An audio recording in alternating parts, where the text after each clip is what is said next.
Okay, this is kind of part two of the Damascus forge welding process. This is my billet. It's 16 inches long.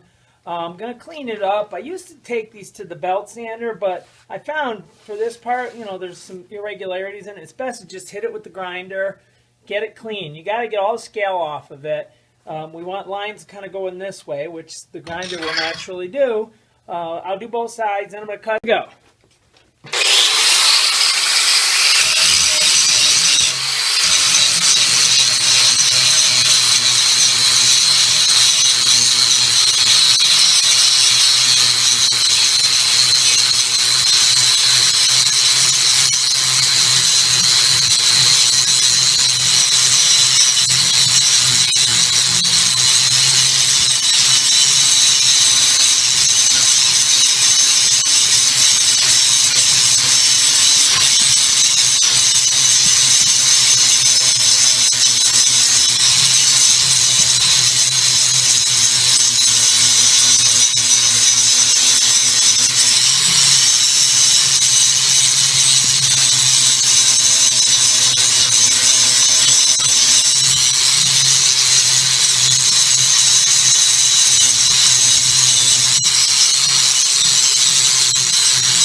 There's my billet.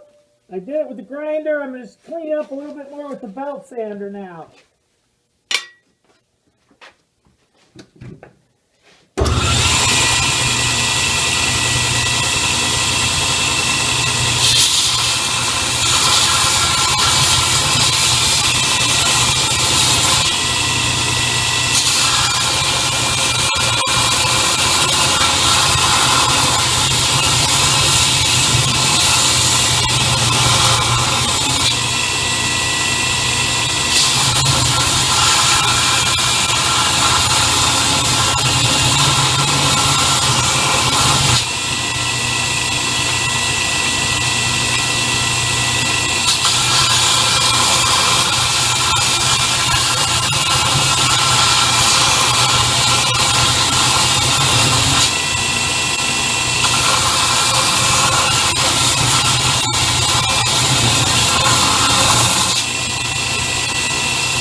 Alrighty, so here's my billet.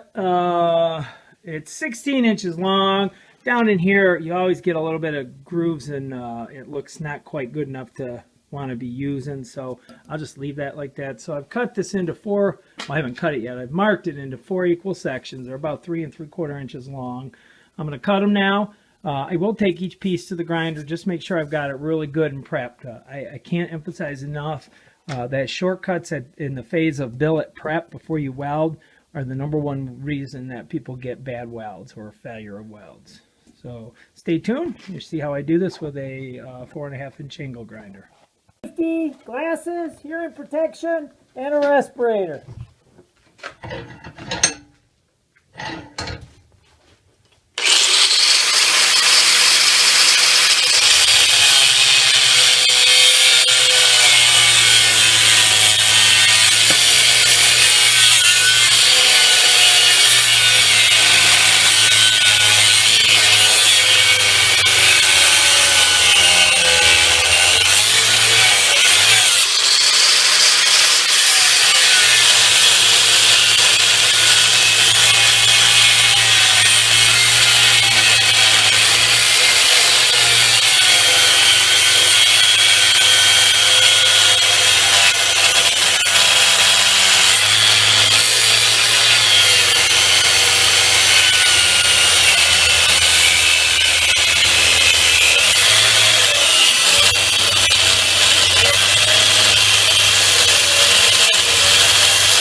want to take a minute just to show you. I've got these billets cut, these pieces. Oh, let me get them into the viewfinder here. This is always a good time when you take and get a pieces cut like this and you look at them. And if you see any defects in there, you'll know you don't have a good weld. Of course, it's only the area that's exposed, but you know, I'm looking at multiple areas when I cut these into 4 pieces. So I'm ready to do some final grinding here and start restacking my billet. So stay tuned.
Okay, here's what we've got here now. So, ooh, these are still hot.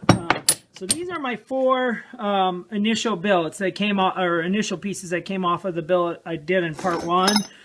Each of these is 17 layers, give or take. And then now what I'm going to do is I'm going to before I forge weld this, I'm going to actually make a solid core, well, semi-solid core.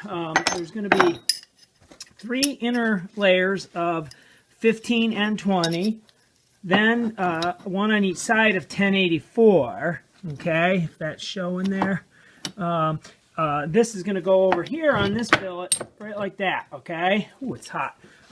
What this does is it creates, I think they call it a sandmai or sandmai type of blade. When I draw this out, these layers on these outer billets here, where there's 17 in each, they're going to be so fine. They'll look a lot different than the center, which is going to be a thicker, more solid looking. I call it solid core, but I believe it's referred to as sandmai. In this case, the 15 and 20 in the middle is going to etch silvery or gray, whereas the 1084 will etch darker, and then that will transition into the traditional Damascus. So let me get this set up and ready to weld, and I'll show it to you again before we take it back to the forge. Now again, I've kept my one piece here, I've kept my handle on it, so I don't have to worry about this breaking off. I'm only going to draw this out one more time, and then it'll be ready to make a knife. I'll be at, let's see, 68, like 73, 74 layers, which I like. It gives really high contrasting pattern. Okay?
All right, so here's where I'm at now. Again, I've got the big pieces you see on the edges here are the 17 layer from the initial build, and that I've cut into 4 pieces. And then you've got this thicker one here is 1084, and then there's 3 15 and 20 and another 1084. Now, even though they don't quite look as the middle of the billet, they are. The handle's just throwing you off. So as I draw this together or weld this together and draw it out, that will become my core, solid type core, and ultimately will make a sandmai type blade. So really cool stuff. You can have a lot of fun with Damascus once you get the welding part down. So stay tuned. Okay, we got our new billet. We're getting it. You can see starting to get red here. I'm going to be doing the first forge weld here shortly. Haven't even applied any flux to it yet, so stay tuned. Not sure how well this shows this. This is a real, my forge is really doing really nice stuff. Very good reducing flame right now. And what I mean by that is the flame, the orangish color, has kind of a haziness to it. It's not that sharp, crisp appearance that a flame like from a lighter would have. But I'm not too sure how well this is showing up or not, but I just thought it would share. Billet's getting up to temperature. I've had to use regular traditional borax on this one because I'm out of the iron mount. So let's hope for the best.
I'm just trying to correct here. My billet's a little cockeyed.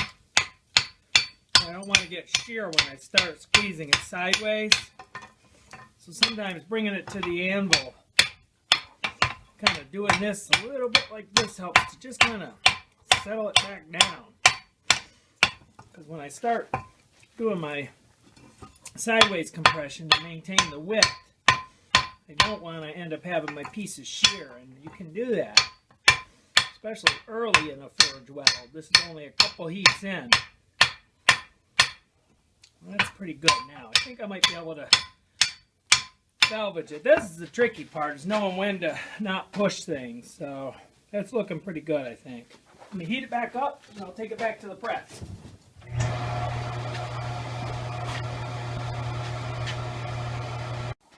Alrighty, guys. Sorry, I was running out of memory, so I didn't get a lot of my heats in on this last section, but got my billet done here. Probably 3/8 of an inch thick right now. I'm leaving it a little thick because I'm going to have to profile and do some grinding and stuff, and I want to make sure I have enough material. But this piece here is 21, 22 inches long. Nice big, probably 74 layers thick now. Looks really good. You'll see more to come on this once I start cleaning it up. I'm just letting it kind of air cool right now. This one was a tough one. I was trying to intentionally draw this out as one piece, but the way I'll have my forge designed, it's tough to get a really long piece in. I hadn't really thought about that when I built it. I never thought I'd be making these, but over time I keep thinking, geez, I want to make a sword someday. And the two obstacles to doing that are going to be the forge and the heat treat tank. That's my barrier to doing a sword right now, but the desire's there. So anyhow, this would make a short sword for sure. Might go that way. I don't know. I'm going to get it cooled, get a better look at it, make sure there's no defects in it that I'm not seeing with the scale on it, and go from there. So hope you enjoyed. That's really the end of it. As far as the forge welding process is concerned now, I'm in the mid-70s as far as layer count here, which is where I like to be. I've done more. I've done one over 3,000 layers. It really doesn't matter at this point, other than what look you want.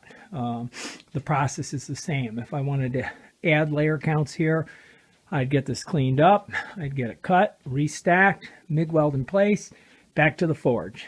forge weld it, draw it out. That's all it is at this point. The process just repeats itself. For me, mid 70s is a good layer count. It's certainly going to make a really attractive blade. Remember, I've sandwiched some solid core material into the middle. The blade did, or the billet did twist diagonally a little bit as I was drawing it out. I think I recovered it, but we'll see. We might find that the pattern's got a little tilt to it. Either way, it's going to look great, though. It doesn't affect the strength at all or the integrity of the knife, but sometimes it'll look a little uneven when you look at it with the pattern that develops. But we'll see. Hopefully that didn't happen. So thanks for looking.